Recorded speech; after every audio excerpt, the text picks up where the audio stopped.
A few years ago, I began to observe something in my own behavior that made me a bit uncomfortable. And that was that from the moment that I woke up to the morning, to the end of the day, my life was a series of screens. I started the day with the thing that woke me up first thing in the morning, my phone. And so I sat there in bed watching various cooking videos on Instagram and bouncing around between a bunch of different applications. But then it was time to get out of bed and cook breakfast. And so the thing that I focused then on, in addition to the omelet in the pan, was the iPad that was right next to the oven. And then it was time to do some work.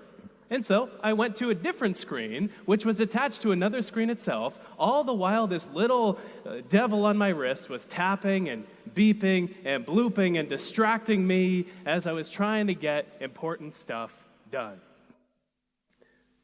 But there was one particular offender out of all of these different devices that I wasted more time on than anything else. That was this dastardly thing, my phone. I could spend hours on this thing every single day. And so I decided to essentially, for all intents and purposes, get rid of the thing for a month. As an experiment, I thought I'm going to live on this thing for just 30 minutes every single day at a maximum. And so this is the amount of time I have for maps. This is the amount of time to call my mother. This is the amount of time that I have for everything that I could possibly want to do, to listen to music, to listen to podcasts. And I observed what happened during this time. It took about a week to adjust downward into a new, lower level of stimulation. But once I did, I noticed that three curious things began to happen. First, my attention span grew.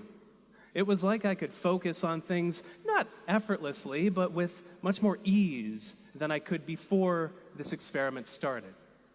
In addition to this, though, as I was going about the world, and especially when my mind wandered a bit, I had more ideas that my mind arrived at. And on top of this, I had more plans and thoughts about the future.